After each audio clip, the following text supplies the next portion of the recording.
Welcome back, everybody, to the Season 4 of RSL. We are in the second day of the playoffs. We're going to be having some, hopefully, great games today. Joined with me is Mr. Surgeon himself. Welcome. How we feeling?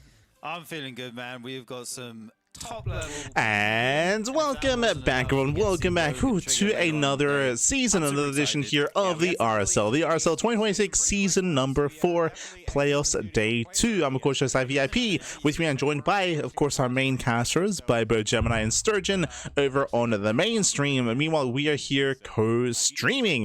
This is essentially almost like a React stream. So we still have the main feed and the main caster audio coming through. And, of course, we are here to add our own little commentary, to add our own little reactions, if you will. Of course, as always, we do have permission to co-stream. We don't co-stream too often, but we co-stream RSL, we co-stream EWC back when we had EWC, and I want to say we co-streamed a couple of DreamHacks as well. So again, we've done a bit of co-streaming on the channel, always with permission, of course. Always some weird people coming in and being like, why are you doing this? It's like, we have permission. It's like, oh, okay. So yeah, so here we go. So we are going to be co-streaming. Meanwhile, we do have the upcoming matches ahead of us here. Yesterday we were live with day 1, now we're here with day number 2. We have 2 best of 5s. We have herO versus MaxPax in a PvP and Rogue versus Trigger in a PvZ. So 2 best of 5s. This is always one of my biggest criticisms about RSL is their schedule. It's very short, so really short broadcasting days, only 2 best of 5s. So we gotta get our StarCraft while we can, papi. You might also be thinking, hold up, it's Sunday. Don't you typically have Sparkling Tunic up on Sundays? We do, but because of RSL and because we didn't want to clash with RSL, we have moved Tunic Up over to Tuesday. So it has been moved over to the Tuesday broadcast instead. Just bear that in mind. So this is going to be Tunic Up this week, just moved on towards a later date. Meanwhile, a big shout in the chat, a big shout out to Slojo, Slojo in the chat. Thank you so much for subscribing for 19 months. Thank you so much. We'd always appreciate it. Likewise, shout out to John T as well, John T LCE, for subscribing for 15 months as well. So thank you so much. We do appreciate it. Hope you enjoy the channel. Hope you've been enjoying the content, the casting of the StarCraft. We always appreciate your support. Thank you, puppy. Thank you. Do appreciate it. Oh. Hey, do this. You could be spending your time on a real video game. Kappa. Don't be a clown in the chat, papi. Don't be a clown. But yes, we're here. We are back. Also, a big shout out to Archon Studios. As you can see here, Archon Studios, they are sponsoring the event, and I believe they've made a short video with Tasteless unboxing Zeratul, and I believe with Sturgeon putting Zeratul together. I still feel like they're a little bit lacking when it comes to what they could be doing when it comes to their promotion in regards to RSL, in regards to actually talking a little bit about it, presenting it in a better way, even having a short game as well. The games don't last that long. Specifically just as a way to help actually pad out the broadcast day, because broadcast days are so short. There are ways to actually fill in that time with some other things, of course, as they're just showing off the StarCraft Miniatures trailer. We can listen in. With all its glory and all its horror. This is like the teaser trailer that came out a couple of weeks ago, showcasing the miniatures. Let's go. The Terran miniatures. Actually, we can zoom in a little bit here. Bam. The Zerg miniatures and the Protoss miniatures as well. We've already gone in depth in regards to the roadmap and the release schedule for the year during the podcast. So if you want to tune into the podcast, here are more in-depth thoughts regarding all of this, regarding the August release, the October release, the December release as well, and the upcoming application that they're creating, the kind of app to help when it comes to playing the game as well. It is really cool. It's a really cool feature. The app also features like a calendar, an event calendar with all the locals and all the events that are happening around the world, so you can kind of input like where you are, like if you're in Australia or the US of A, and it'll tell you where there are local tournaments and local events that are actually using the StarCraft Miniatures game that are taking place in your local area. So there's a lot to get into. We discussed it a couple of weeks ago during the podcast, so I do recommend checking out our weekly podcast where we go more in depth in regards to StarCraft news. But otherwise, we do have our Patreon, !Patreon in the check it out. There's a bunch of different tiers. !Patreon in the chat, or !RSL in the chat as well. !RSL. So you can check out the Patreon to help support the RSL and to help support the players, help support the scene, help support the tournament. Is all there. It is all there. Benefits as a Not me waking up earlier for STC, but I didn't read the day change announcement on challenge. Yes. Again, it's usually the STC is on Sundays, but every now and then there's like an RSL, or there's a Home Story Cup, or a DreamHack, or a Star Zagora. Basically, whenever there's like a big event happening over the weekend, we usually move from Sunday to Tuesday. That's typically the reasoning and the rationale as to why that would be moved. Again, it doesn't happen often, but every now and then there's a big event like this over the weekend that we do try to steer clear of, and we try not to clash with our schedules. We do our best. Do our best. It is all good. Every time I see that, I can't help it. Do you know if they have any plans for a digital version of the Midget game? God, no. No. I think the best you can do with that is God, what's the game on Steam? It's a virtual tabletop. God, hold on. Let's open up our Steam library. Tabletop Simulator, that's it. The best you can do is Tabletop Simulator, which I think you can also play Warhammer on Tabletop Simulator as well. But I would imagine that people will go the extra mile to recreate this game in Tabletop Simulator, so you can get a group of friends together and play Warhammer or play the StarCraft Ninjas game through Tabletop Simulator. But outside of that, it is just going to be like a physical release, I should say. In this tournament, especially with Classic out, this is probably the highest level PvP that we'll be seeing in this entire tournament. So I'm very excited to see how this one actually plays out. We're going to be loading on into actually Necropolis, the first time we get to see this map in the tournament. Let's see how it goes. It's happening. We are in Necropolis for the first time in the RSL. Super excited. And like you said, this is going to be a very, not just a high-level game, but also is herO. It might just be a crazy game where nothing makes sense, and then he wins at the end of it. That's just sometimes how herO So jumping into the spawning in the bottom right-hand corner, we have the Danish Protoss player. It is MaxPax for Sastorm Gaming. Top left is going to be herO for T1. If you're in the chat, very quickly, predictions. So predictions are open. Place your bets on who you think will claim the series. Get your gamba going, papi. Get your gamba going. So you can place your bets. Coming into this PvP, it's going to be a very close one. These two go back and forth. Historically, herO has had the stronger PvP versus MaxPax, but in very recent weeks, we have seen MaxPax get a better on herO. More importantly, right now, they're showcasing the map. Remember, this is an upcoming TLMC, or this is a new map that has been made for the most recent TLMC, so I'm really curious to see how this map plays out. So he is immediately going to be going for that. Whereas herO will be just kind of playing it back, going for a normal 2-gate opener. So very quickly, there is a ramp coming into the natural, so MaxPax is already making use of that, going for a greedier build. herO is going for a 2-gate opener. It does look like we have relatively secure third base locations, but the distance between the bases seems to be a little bit longer, and the area in between the natural third and fourth base seems to be abusable on this map. But I'm only briefly just getting a couple of glimpses on it. There's a high chance that herO one base all-ins. It will be him. There's that first pylon. We'll have to keep an eye on what he's planning to proxy there. Could be a robo most likely, maybe a Stargate, something crazy. We will see momentarily. See chat, MaxPax sees a ramp into the natural, MaxPax opens 1-gate fast expand. MaxPax doesn't see a ramp coming into the natural, and he still goes 1-gate fast expand. So I need to correct that in the chat, that even if there is no ramp, that doesn't stop MaxPax from going for greedy builds. He's just that kind of player. We'll see if herO can punish. What I should emphasize is because of the ramp, it should be easier for MaxPax to defend, but we'll see if he can still pull this off as Robo is thrown down. What he sees, he might go for one of the other first, where like going against a Stargate, which is the most common response. Very nice response here. Player going 1-gate. MaxPax, he does probe scout, he does confirm that a pylon is missing, he does go for his robo on the high ground. So far, these are all the correct decisions. Sure, MaxPax doesn't. Oh no, no, it is. Very on point with his scouting, and hilariously enough, I was gonna say he doesn't know for certain that it is going to be a 1-base all-in, so he's blindly being defensive, but he does confirm. Doing all of the studying up of the map to realize that is actually a mission, but I guess MaxPax gets a nice easy scout there. Yeah, the cards are kind of on the table at this point. Both players knows what the other is doing. herO also sent a probe in. He did see the Stargate. Shield batteries are now coming down as MaxPax starts to prepare his defense. Here come the first two Stalkers. They poke the natural here.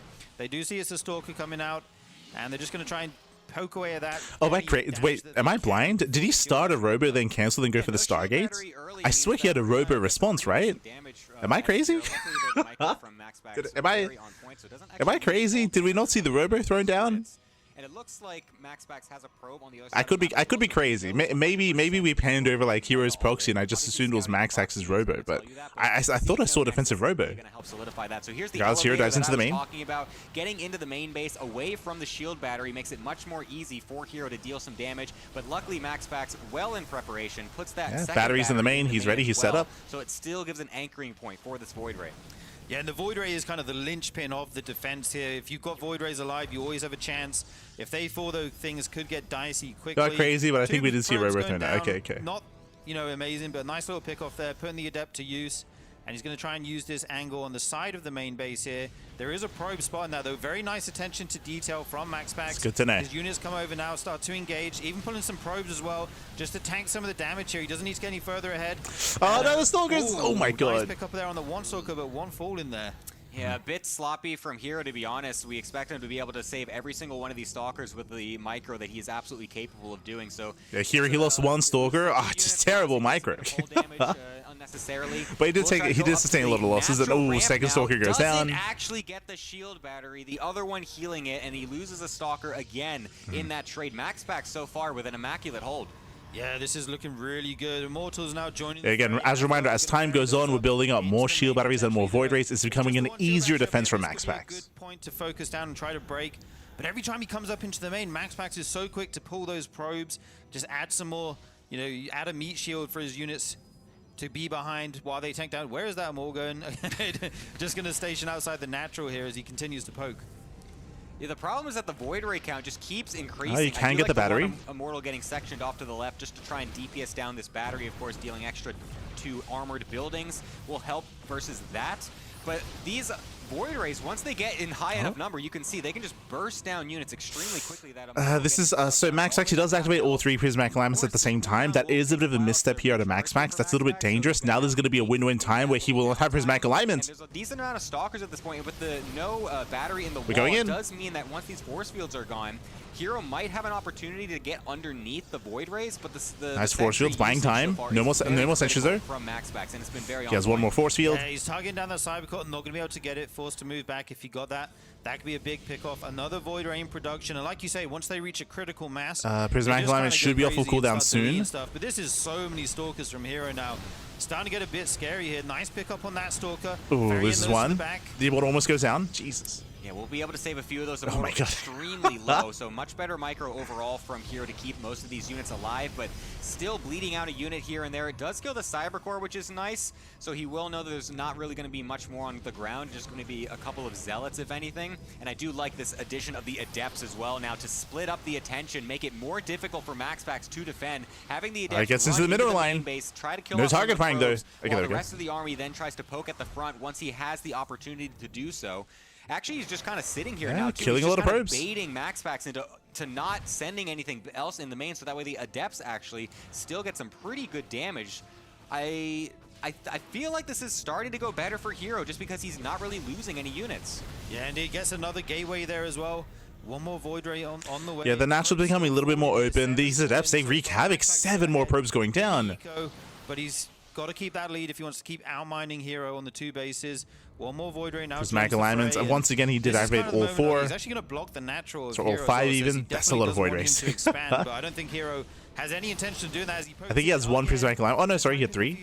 Okay. He staggered them. Let's go. Sentry all alone at the front there. Yeah, that's actually really big, because that adds so much energy, and the force fields are really the only thing keeping MaxPax alive in these engagements, because it doesn't allow hero to just run up underneath the Void Rays. You can see every time there's only one batteries, so the Stargate's gonna go down. He gets it. Force fields getting no more down Stargate. on the ramp. 6 Void Rays. Blocking everything and just kind of pushing the Stalkers to the side. Finally getting that Stargate is hero. So now there's going to be extremely limited, if any, production from MaxPax, and so this is now an opportunity has what, 1 gateway to really start to swing things as the wall is committing. open. So you can see he tries to get out of the Void Ray, but doesn't quite get the first he gets one. one. Will get it with the second volley, and then 5 Void Rays left. Yeah, brilliant pressure here from hero, just picking off whatever he can, rinse and repeating, letting his shield replenish. He doesn't have shield battery, obviously, on the defense. Gonna push in now, gets 1 sentry already. Good force fields by MaxPax though. Cuts that army in half. Forced to retreat once again is hero.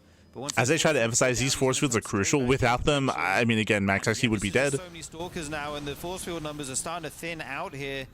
And he has no more Stargate, like you said, so he Control out can't of make here. any more Void Rays, which is what you need. Here comes some more Adepts to shade into the main. Yep, one more shade gonna come on through, gonna make it more difficult for MaxPax to respond. He's got to split up his units accordingly. The force fields Sentries are going down. Dry. Still having one extra one though, that's actually huge. I don't think herO realized that extra sentry was gonna have that force field, so tried to go deep, but then gets sectioned off and will have to run back again. MaxPax is doing so good at just throwing out these force fields one at a time, making it so difficult for herO to just go for that big punishing move. Looks like he might finally try to go for it, but still another gets force punished. field denying the movement. Going for the pylon is the next best play. And always just one or two force fields. He's got him. Batteries as possible. Tries to get onto some of these void rays, but is misclicking. herO running out of patience. A couple of sentries instead of the pylon or the void ray. That engagement went really badly for herO, I think.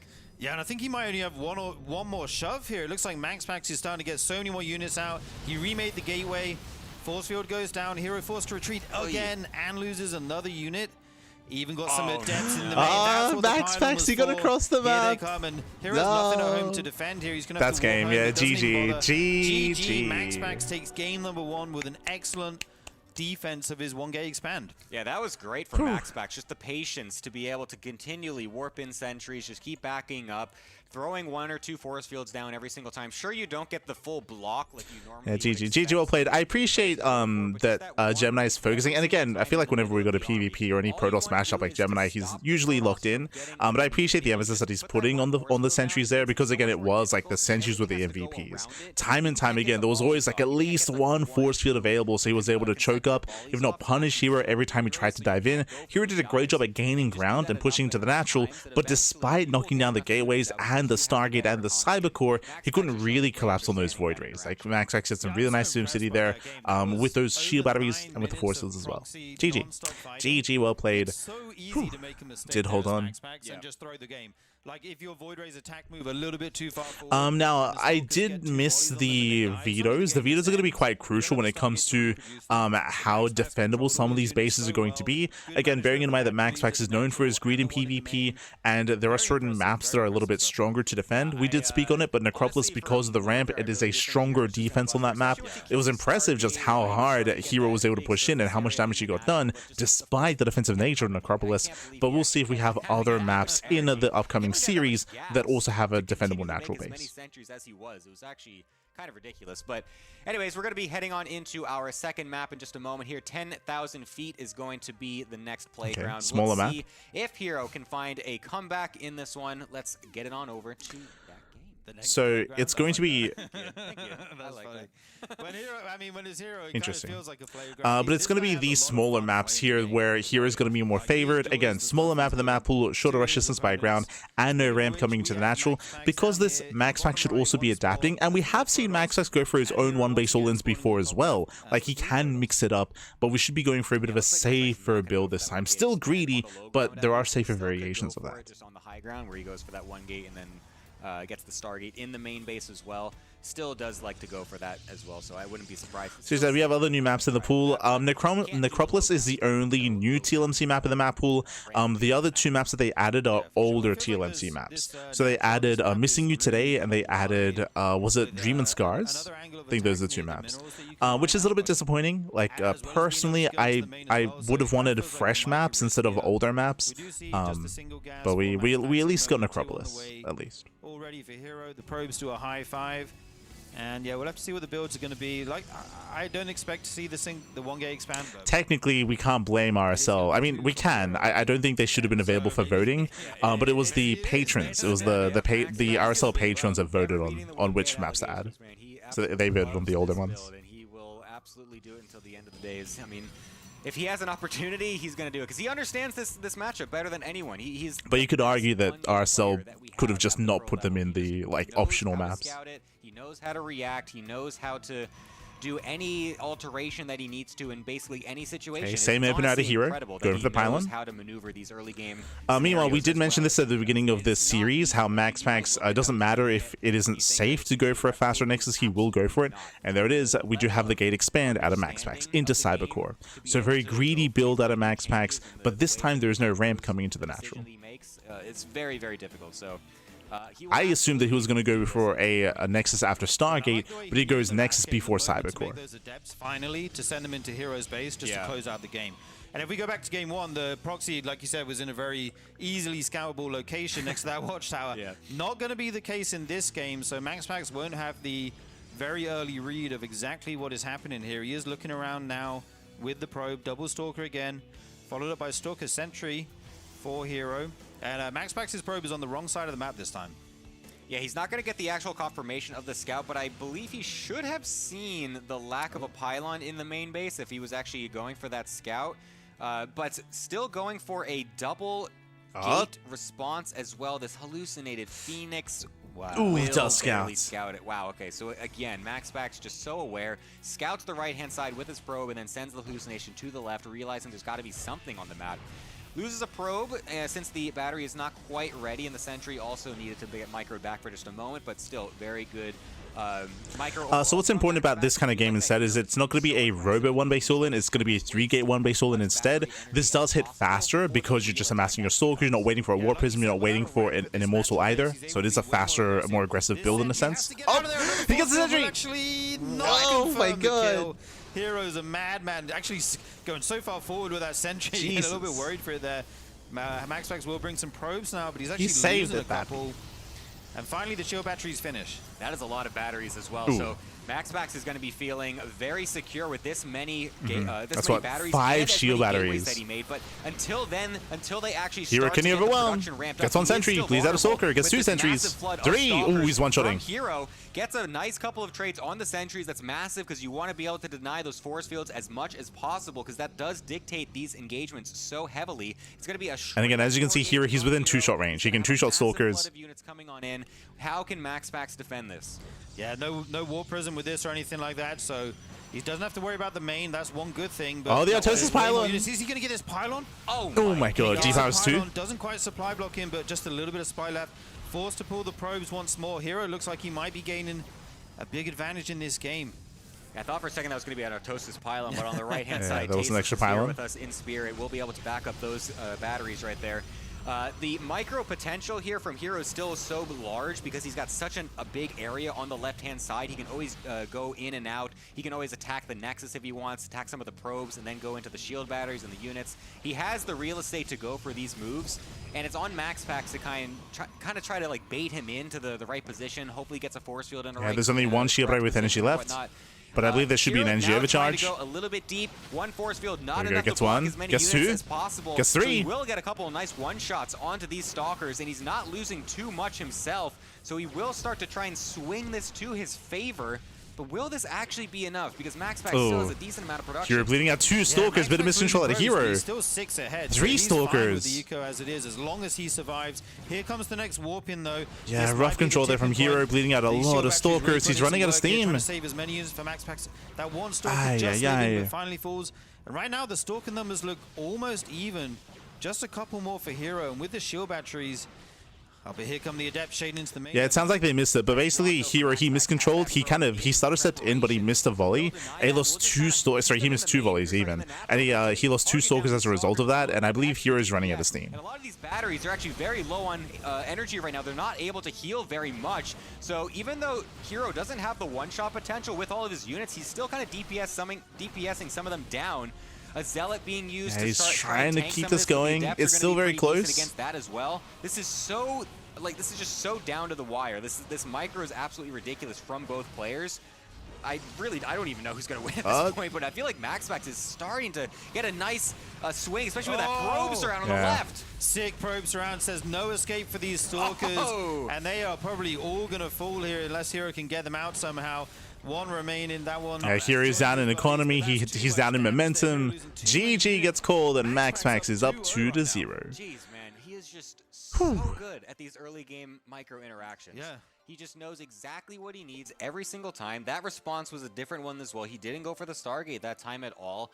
Just going for the pure gateway response to the 4-gate and just getting barely enough units. Just having just a massive amount of batteries. Like, Yeah, kind of. Like, I would still put a lot of that on herO. Again, like, herO, he was overwhelming. He was killing Stalkers. And then he had a really weird moment. I want to say what happened was that herO, he had targeted a Stalker that was too far back. So his Stalkers moved too far forward. And because of that, he took 2 volleys without firing at all. That's why I said that it looked like he, like, miscontrolled and he kind of missed a volley. He did in a sense, but it looks like he targeted a Stalker that was just too far back. His army moved too far forward, and he took 2 massive volleys to the face, losing 2 Stalkers, and that kind of evened up the Stalker count. He was only up by like 3 or 4. There were like 2 or 3 moments like that where herO, he kind of mistargeted, miscontrolled, lost 1 extra Stalker, and in that kind of moment, when you have Stalker versus Stalker, it's crucial that you maintain your lead, and he didn't. GG. GG, well played with that MaxPax. He's up 2-0. He is 1 game away from claiming the series. We'll see if herO can look in. We'll see if we can tighten things up as we get into game number 3. We'll see. Once again, this might be a shorter broadcast day. We did assume that to be the case. Typically, TVTs and PvPs are quite short, but we'll see. We'll see how the matchup turns out. Hopefully, we get a back and forth. Hopefully, we get a game 3, 4, and 5. For now, though, we're going to be going to a short break, and when we come back, we'll have game 3. See you soon. See you soon. Welcome back, everyone. Welcome back. Hope you enjoyed that lovely Brutal OST as we returned. We returned here with the second half of the series, or potentially the end of the series. We are partially way through. We're back with the RSL Season 4 2026 RSL Playoffs, day number 2. We are mid-series with herO versus MaxPax. MaxPax is up 2-0. So far, it's been a similar tale, with MaxPax going for hyper-greedy builds and herO failing to all in, but barely failing to all in. I will say that here in game 2, herO, he had a lot of momentum, but he did have some miscontrol and did bleed out 1 too many Stalkers. He let out like 3 or 4 Stalkers, while he got a little bit, what seems to be maybe impatient, or again, just maybe some, some lapse in judgment towards the end of that game where he did lose momentum and lost control. Similar story in game number 1 where he was maybe being overly aggressive and bleeding out too much, pushing into too many sentries and being cut up by force fields. So very clean defense by MaxPax in both games, and we'll see if we have another similar tale here in game 3. Let's go. herO spawning down in the bottom left is the blue Protoss, MaxPax the red Protoss in the top right, and Throne of the Dune, a little bit of a larger map that we have here in the pool. Not a high ground natural expansion like map number 1, but I still think MaxPax can make it work. Yeah, longer rush distance. Yeah, man. Winding it back, so welcome to Throne of the Dunes. This is the Diablo 2 map, or I called it the Diablo 2 map when judging it, just because it has, the sandy dunes. It's got like some cities in the background as well. It does remind me a lot of D2, and I guess Diablo in general, because I think all Diablo games kind of had that kind of like sandy area that they would kind of traverse to regardless. There's a lot of like fire pits and stuff like that, so yeah, I appreciate the aesthetic. I want to say my biggest criticisms for this map was how defendable it would be on a 4 and 5 base setup. This map was featured last season in TLMC. As I mentioned previously, this is a custom map pool for this tournament, but it does feature some of the older TLMC maps. I mean, potentially these maps might be resubmitted for this season of TLMC. It's possible. I guess we'll find out. So many different things that these players have tried to do to bust MaxPax. We've seen like proxy Twilight Blink all-ins. We've seen proxy Robo Adept drop into like a 4-gate. Just so many crazy things. So let's see what it is this time.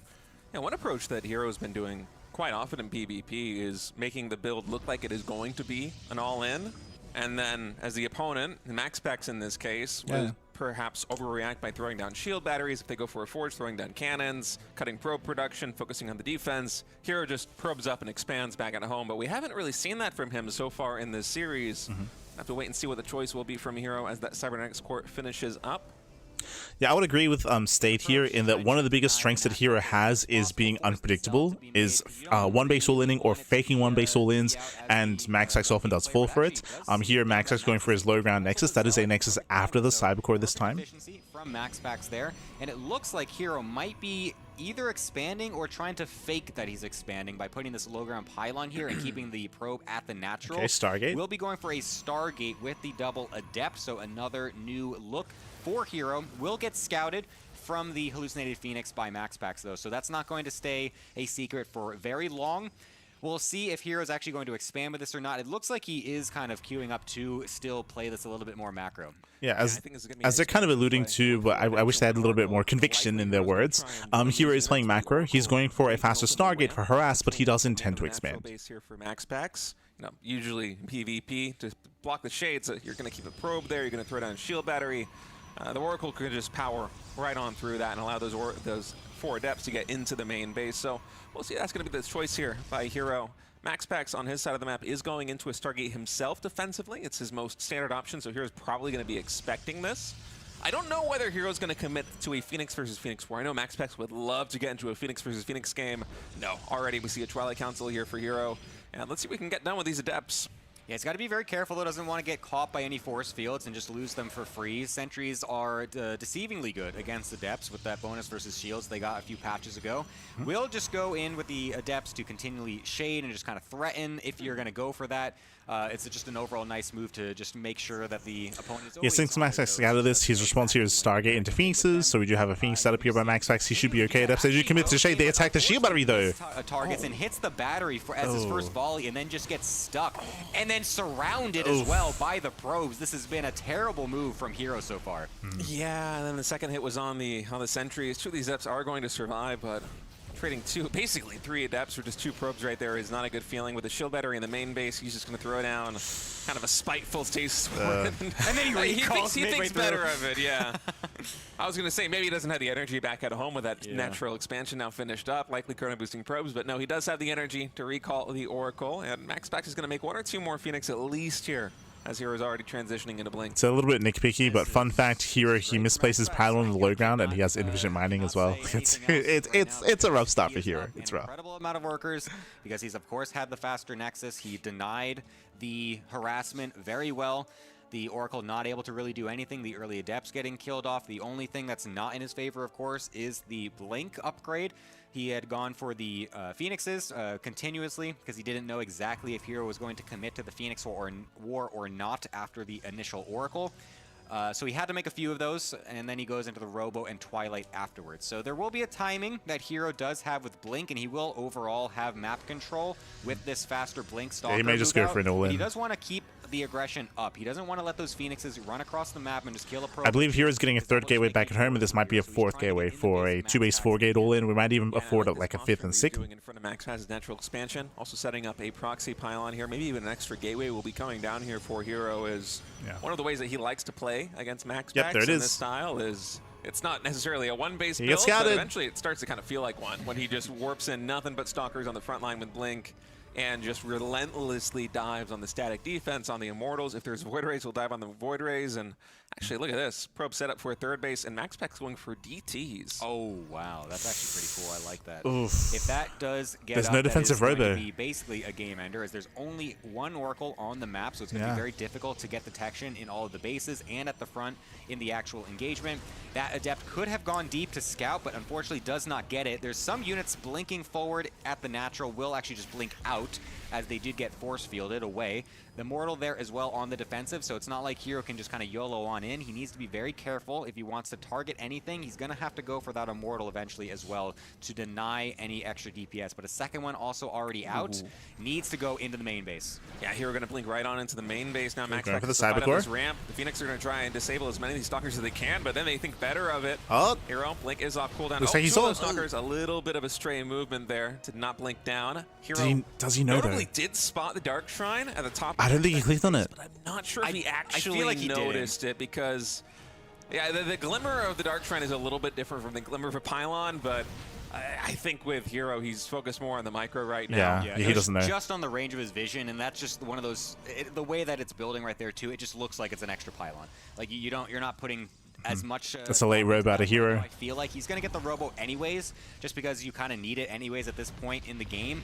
So we'll see if he actually does go a little bit higher to get the full confirmation on the Dark Shrine. No. Still losing a couple Stalkers He's here and zoned there away. with these blink ups in the main. So DTs are coming. Not the greatest trading overall by herO, and he's losing a few probes on the back end as well.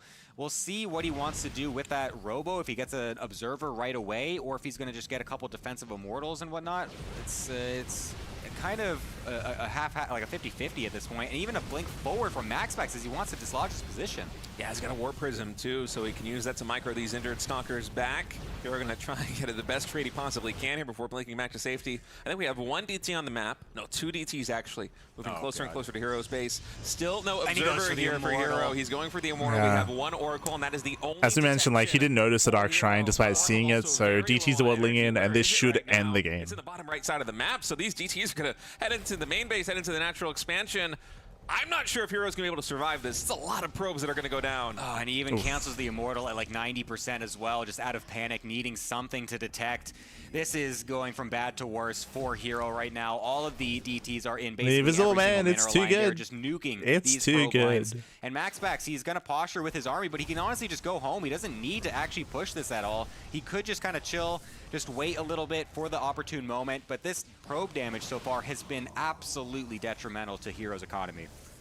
I mean, that's like a third of his probes already getting taken down. 18 in total, and now MaxPax's going to blink aggressively here in the natural expansion, catching herO slightly out of position. Fun fact, MaxPax doesn't have to commit here. He doesn't even need to, but I mean, he's just going for the kill, going for the throats. He could just back off and macro and just outproduce. This is definitely an overextension from MaxPax. Those charge slots actually doing really well against an only Stalker and Immortal army. He also didn't have blink in that engagement since he did forward blink, and he was just kind of put into a big concave. So a nice little defense so far from herO in that regard, but his economy still is in shambles. Luckily for him, the third base has only just now gotten kick-started by MaxPax, so he will need some time to recuperate, and he's even losing a few probes to that random Oracle. So that will actually help a tiny bit, but it's still, you need to do much more as herO to actually find your way back into this game. Yeah, there's one of those things where the soup does lie, where MaxPax is only up 10 supply compared to herO, but what matters here is the economy. Because of MaxPax's stronger economy, he will be able to build up a large army faster. So about a minute-plus lead here for the red Protoss player, and of course, MaxPax, upgrades, he's not done yet. tech. He's going to be heading into the main base with the Warp Prism, trying to find some more damage. Another DT will get caught here at the natural expansion. Let's see how many more probes are going to go down. So far, quick reactions by herO. Yeah, the one Stalker getting morphed in, but there's actually there's no detection. So the DT can just kind of go. We'll try to blink to block it a little bit as he waits for an observer to come on in. So we'll kill that off, thankfully. Big Zealot run by on the top side of the map. Nice Zealot counterattack. This fourth base, so it does deny that for now. MaxPax out of position. To negate any extra economic lead that he could possibly get, as herO did kind of catch up in the probe count. But obviously, MaxPax has gotten the benefits from that faster economy already, not having lost so many workers. So it's still going to be in a pretty equal state economically for now. The problem for herO, of course, is that he still has to continually think about these DTs getting warped in everywhere. We'll actually have to recall these Zealots at the top as well to make sure those don't get wasted. I wonder what the play overall for herO is. It feels like he's going to just try to make it as I mean, herO is recovering. Like, he already denied the fourth base once. He might do it again. To get back like, once again, MaxPax out of position. Every herO game ever. Just make things as chaotic as possible. Yeah. Honestly, I think him just playing whack-a-mole right now with a fourth base, the prospective fourth base of MaxPax, is doing good work because it has slowed down the momentum of MaxPax's economy relative to herO's economy. He's going to do it again. He's going to cancel another Nexus here at the 12 o'clock position. And this means that things are basically evened up on the worker counts. MaxPax did have that advantage he doesn't for cancel. a little while here, which means here he was late to react. Like a dozen or so more army supply, but the game is definitely shaping up to be a lot closer than you might expect, given the damage that MaxPax got done with the DTs just a few minutes ago. Yeah, his army definitely is big, and he does have his +2 advantage for now. Actually, the +2 just finished. It's one of those things where these are nice news that hero's still behind, right? Like, let's not kid ourselves. Like, he's still in a really rough position. He still has to recover. MaxPax is pushing, and now we have no more aggression across the map. MaxPax, he can focus on the main fight. He can focus on it. Well, could just get a couple extra Zealots in there, too. Forces a lot of the units from herO to respawn in the main base, and then he can just pounce on this forward fourth base location, and he's doing a great job of that. We'll be able to kill off a lot of these units. The charge slots on the right-hand they get side himself the Immortal are there. helping a lot, though, for herO, but unfortunately, it seemed like not enough because these units in the main base didn't actually get killed off, and the stuff on the right is still all could engage out of MaxPax MaxPax. pressuring as well. Yeah, and the Phoenix here in front of the fourth base sniped the only observer that herO had in that the engagement, DT. so he had to wait for the next one to pop to actually be able to clean up DTs in the these main. DTs here in the main base. It's why this was The such Zealots a as problem well, for they him in wreak the havoc. first place. Departing some of the MaxPax pylons. just being unrelenting with this pressure. And Once herO again, can't hitting keep the up. fourth base as herO goes to defend the main for the Warp Prism drop. Warp Prism still alive, actually. I just now saw that. I thought surely herO was able to clean that thing up, but no, he's going to lose the fourth Nexus at 12 o'clock. MaxPax now has his fourth expansion getting saturated, and herO maybe... I'm not sure if he's going to be able to come back from this one, man. It's looking a little rough.